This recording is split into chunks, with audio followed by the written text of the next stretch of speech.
Hello students, now we have to start new chapter that is French Revolution. ठीक है, history का first chapter शुरू करेंगे हम. कौन सा चैप्टर है हमारा? French revolution. ठीक है, अभी तक आपने क्या पढ़ा है? About India. ठीक है, अभी तक हम जो पढ़ते आ रहे हैं टिल 8th क्या पढ़ा है हमने? अबाउट इंडिया, कि भाई इंडिया में कौन कौन से राजा थे, किस तरह से कॉलोनाइजेशन हुआ, ठीक है, किस तरीके से हमने फ्रीडम लिया, कैसे डेवलपमेंट शुरू किया, ये सब हमने पढ़ा है. पहली बार 9th क्लास में हम इंटरनेशनल हिस्ट्री पढ़ना शुरू करेंगे. उसमें भी हम फ्रेंच रेवोल्यूशन पढ़ रहे हैं. ठीक है, क्यों भाई, ऐसी क्या खास बात है फ्रांस में कि हम शुरुआत कर रहे हैं तो हम फ्रांस से कर रहे हैं. ठीक है, तो हम फ्रेंच रेवोल्यूशन इसलिए पढ़ रहे हैं बच्चों क्योंकि फ्रेंच के अंदर जो रेवोल्यूशन हुआ that was the first revolution in the world, जो कि डेमोक्रेटिक राइट्स के लिए शुरू किया गया था. इससे पहले तक कहीं पर भी वर्ल्ड में कोई रेवोल्यूशन नहीं हुआ फॉर द डेमोक्रेटिक राइट्स. ठीक है, फ्रांस ही वो पहली कंट्री है जहां के लोगों ने डेमोक्रेटिक राइट्स के लिए फाइट किया सबसे पहले. इससे पहले तक जैसा चल रहा था, मोनार्की था या डिक्टेटरशिप था या जो भी रूल चल रहा था, उसमें पीपल वर हैप्पी. ठीक है, तो अब हम पहले ये देखेंगे कि ऐसे क्या सर्कमस्टांसेस हुए फ्रांस में कि लोगों को रिवोल्ट करना पड़ा, रेवोल्यूशन शुरू हुआ फ्रांस में. अब उससे भी पहले हम देखते हैं कि फ्रांस में सोसाइटी कैसी थी, किस तरह के लोग रह रहे थे फ्रांस में. तो जो हम सोसाइटी का डिवीज़न करेंगे ये केवल फ्रांस में ही नहीं, इनफैक्ट पूरे यूरोप में ही कुछ इस तरह की ही सोसाइटी है. France is a country of European continent, पता है ना ये तो फ्रांस में जो सिस्टम था लगभग वही सिस्टम यूरोप की सभी कंट्रीज के अंदर फॉलो हो रहा था. तो हम फ्रेंच रेवोल्यूशन में शुरुआत सबसे पहले किससे करेंगे? About the French society. ठीक है, तो हम देखते हैं क्या थी वहाँ की फ्रेंच की society. French society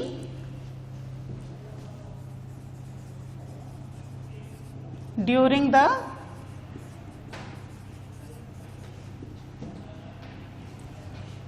eighteenth century. ठीक है, 18th सेंचुरी की बात चल रही है यहाँ पर, यानी रेवोल्यूशन जो है वो कब शुरू हुआ? 18th सेंचुरी में. इसीलिए हम 18th सेंचुरी की फ्रांस की सोसाइटी के बारे में पढ़ रहे हैं.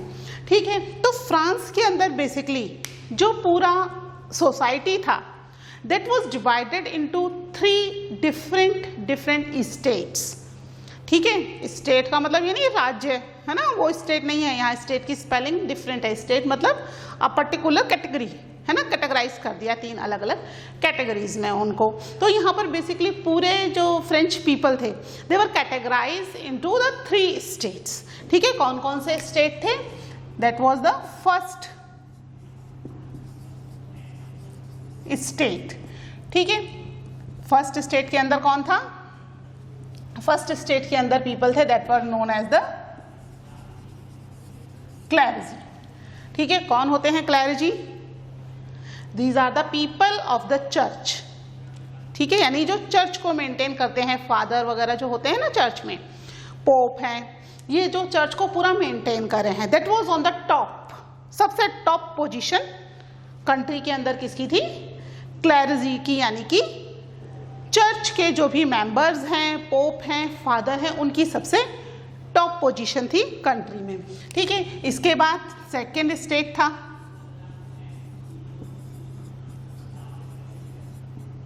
ठीक है, सेकेंड स्टेट में कौन आ गए? नोबेलिटी. ठीक है, नोबेलिटी कौन है? राजा, राजा के मंत्री, फैमिली मेंबर्स. मंत्री में भी कौन? The top members. ठीक है, जैसे प्रधानमंत्री है, चीफ मिनिस्टर है उसका, प्राइम मिनिस्टर है, होम मिनिस्टर है, some important ministers and family of the king. राजा के जितने भी फैमिली मेंबर्स हैं वो सब आ गए नोबेलिटीज में. ठीक है, ये जो दोनों ग्रुप हैं ये कैसे हैं? लिमिटेड हैं, छोटे हैं, बहुत ज़्यादा बड़ी पॉपुलेशन नहीं है इनकी, है ना। उसके अलावा जो तीसरा ग्रुप आ जाता है थर्ड नंबर पे, यानी फर्स्ट सबसे हाईएस्ट पोजीशन किसकी है, क्लैरिजीज की, सेकेंड हाईएस्ट पोजीशन किसकी हो गई, नोबिलिटी की, और सबसे लास्ट में है थर्ड स्टेट। Third state. अब बाकी बची हुई जितनी भी पॉपुलेशन है वो सब किस में आ गई, थर्ड स्टेट में आ गई, यानी जितने भी बचे हुए पीपल हैं हम कह सकते हैं इन्हें कॉमन पीपल।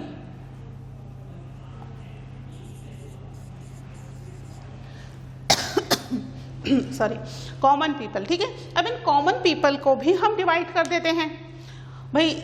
रिच यहाँ पर जो है नोबिलिटी तो चर्च के हिसाब से, क्लैरिजी तो चर्च के हिसाब से है, नोबिलिटी राजा, है ना। अब कॉमन पीपल में भी few people are very rich, फिर कुछ मिडिल क्लास हैं और कुछ बहुत ही पुअर पीपल हैं, ठीक है। तो इस तरीके से कॉमन जो पीपल हैं यहाँ पर भी क्या हो गई, 3 कैटेगरीज हो गई। कौन कौन सी कैटेगरीज हुई इसके अंदर, सबसे पहले हो गए बिजनेसमैन, ठीक है, लॉयर्स हैं,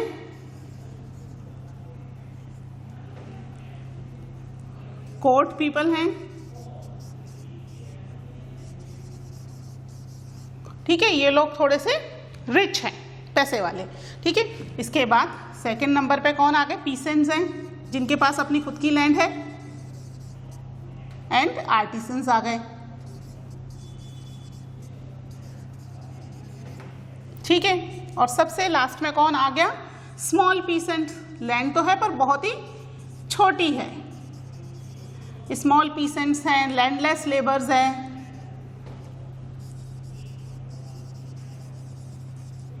ठीक है, एक्सेट्रा। यानी कॉमन पीपल को भी हमने क्या कर दिया, 3 कैटेगरीज में डिवाइड कर दिया, रिच, मीडियम एंड पुअर। इतनी बात समझ में आ गई, ठीक है। एक बार ये आप अपनी नोटबुक में ड्रॉ कर लो जिससे आपको समझने में आसानी रहे। उसके बाद फिर हम आगे इनके बारे में डिस्कस करते हैं कि किस तरह की पॉपुलेशन थी और क्या कर रहे थे, ठीक है।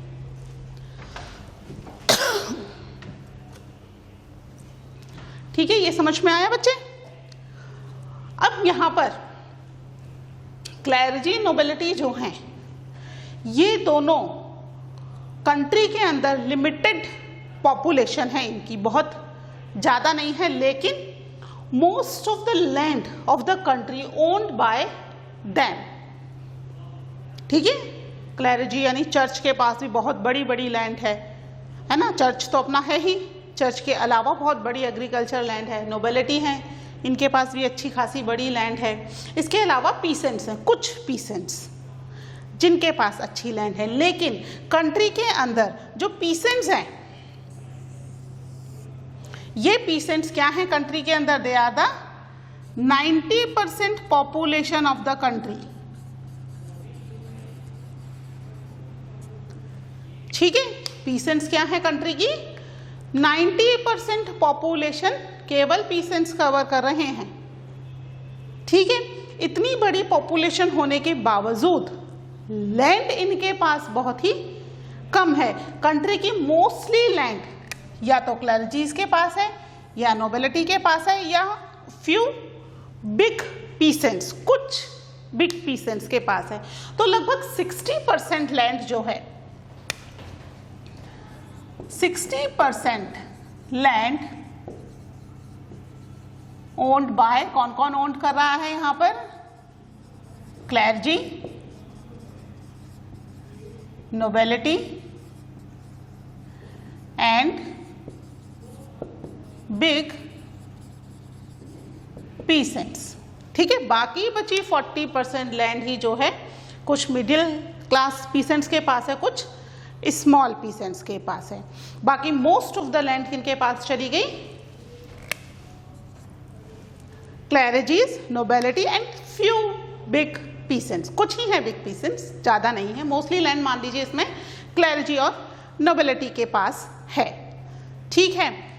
जबकि कंट्री का कितना % पॉपुलेशन ये है, that is 90% population of the country is peasants, है ना।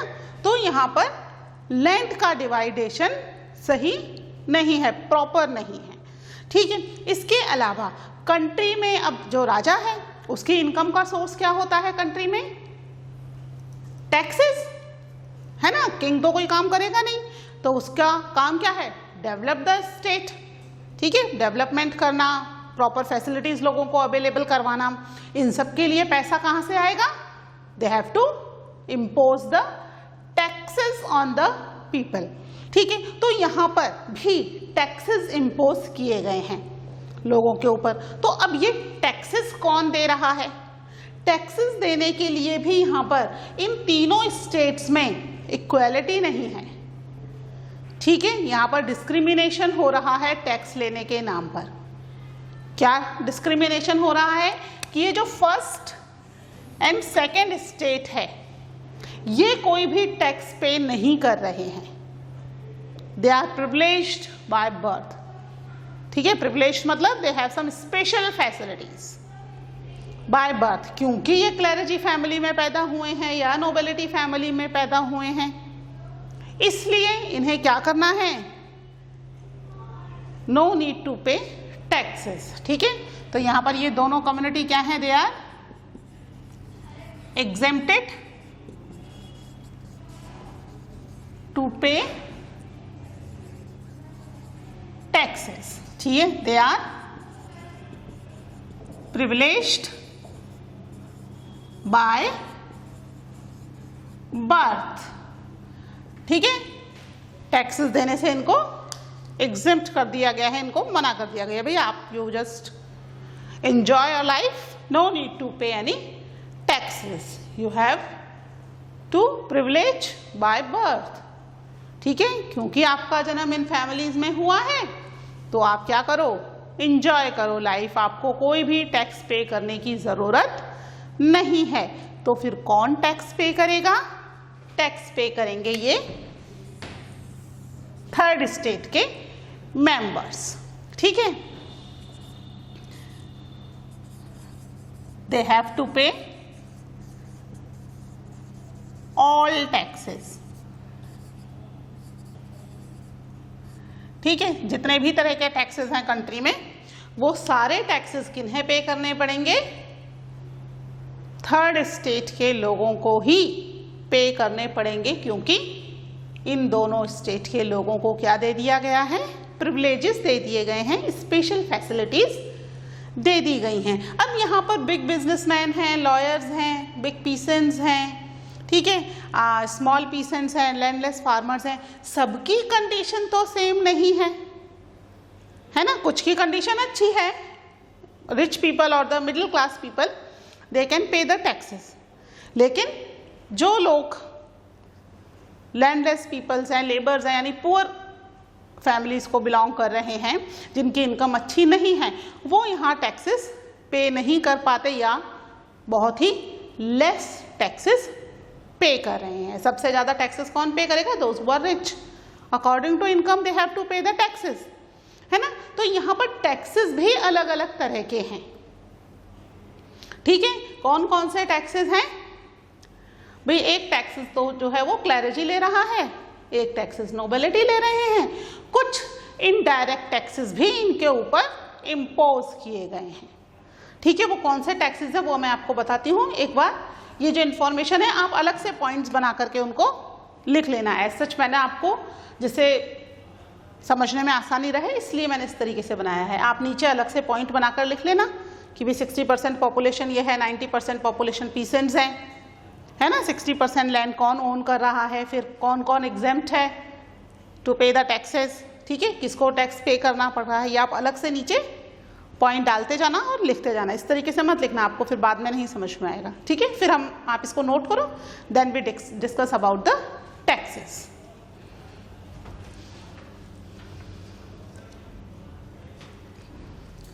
ठीक है, ये जो मैंने इधर साइड में लिखा है इसको मैं रब कर देती हूँ। तो अब क्या समझ में आया इसमें हमें कि जो सोसाइटी है फ्रांस के अंदर, वो डिवाइडेड तो है 3 कैटेगरीज में, लेकिन क्या है यहां पर कंट्री में प्रॉपर इक्वालिटी नहीं है, डिस्क्रिमिनेशन चल रहा है और लोग उस डिस्क्रिमिनेशन को झेल रहे हैं, है ना। क्योंकि अगर कुछ लोग कंट्री में टैक्स पे करें और कुछ लोग टैक्स पे नहीं करें तो एक फीलिंग तो आती है ना कि देखो इनको तो मजे हैं, इन्हें टैक्स ही पे नहीं करना, जबकि प्रॉपर्टी उनके पास बहुत है। हमने देखा ना लैंड का मैक्सिमम पार्ट कौन ले रहा है, नोबेलिटी एंड क्लेरिजी, यानी एग्रीकल्चर तो उनके पास अच्छी खासी हो रही है, फिर भी वो टैक्स पे नहीं कर रहे। इवन वो क्या कर रहे हैं, वो टैक्स इम्पोज कर रहे हैं, टैक्स ले रहे हैं, ठीक है, क्लेरिजी और नोबेलिटी। तो यहां कंट्री के अंदर अलग अलग तरह के टैक्सेस हैं, ठीक है, कुछ डायरेक्ट टैक्सेस हैं और कुछ इनडायरेक्ट टैक्सेस हैं। डायरेक्ट टैक्सेस कौन से हैं, जो डायरेक्ट स्टेट लेगा, कौन सा है, दैट इज टैली, ठीक है। टैली क्या है, it is a direct tax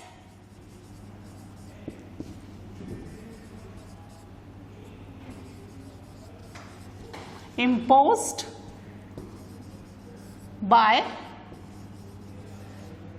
state, ठीक है, डायरेक्ट स्टेट को जा रहा है, यानी डायरेक्ट राजा के खजाने में ये टैक्स जा रहा है, ठीक है। इसको लेने के लिए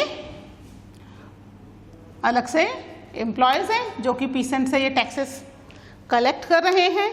इनकी परसेंटेज वेरी करती है, ठीक है, कभी 1/5 ऑफ द प्रोड्यूस होता है, कभी काइंड और कभी कैश में ये टैक्सेस को कैलकुलेट करते हैं, यानी टैक्सेस को लेते हैं, ठीक है। इसके अलावा दूसरे तरह का टैक्स है, दैट इज तैथी, ठीक है। तैथी क्या है, ये एक इनडायरेक्ट टैक्स है। डायरेक्ट टैक्स तो कहाँ जा रहा है, सीधे राजा के खजाने में चला जाएगा, है ना। इनडायरेक्ट टैक्स का मतलब राजा के खजाने में नहीं जा रहा। ये जो टैक्स है ये चर्च जो है वो ले रहा है पीसेंट से, ठीक है, यानी पीसेंट का जितना भी प्रोडक्शन होगा, जितना भी एग्रीकल्चर प्रोडक्शन पीसेंट्स का होता है, उस पूरे एग्रीकल्चर प्रोडक्शन का 10%, ठीक है, 1/10 पार्ट जो है उन्हें किसको देना पड़ेगा, चर्च को देना पड़ेगा। तो तैथी क्या है, अ टैक्स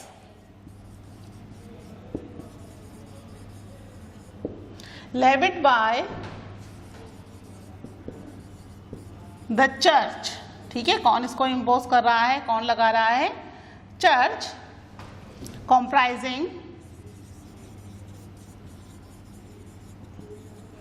कितना है ये, 1/10, 1/10 of the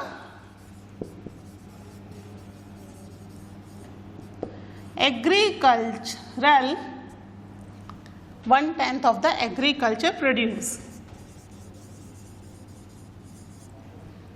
ठीक है। जितना भी एग्रीकल्चर प्रोड्यूस होगा उसका 10th पार्ट उन्हें क्या करना पड़ेगा, राजा को देना पड़ेगा, ठीक है। इसके अलावा कुछ इनडायरेक्ट टैक्सेस भी हैं, ठीक है। इनडायरेक्ट टैक्सेस जैसे कि राजा के खजाने में तो नहीं जा रहे, कौन ले रहा है, कहाँ जा रहे हैं, कुछ पता नहीं है, ठीक है। तो यहाँ पर वो टैक्सेस किसके ऊपर लगाए जा रहे हैं, कमोडिटीज के ऊपर, सामानों के ऊपर, सॉल्ट के ऊपर, टबैको के ऊपर, क्लॉथ के ऊपर, अलग अलग वैरायटीज, अलग अलग चीज़ों के ऊपर लगाए जा रहे हैं, ठीक है। ये किस पर लगाया जा रहा है, इम्पोज्ड ऑन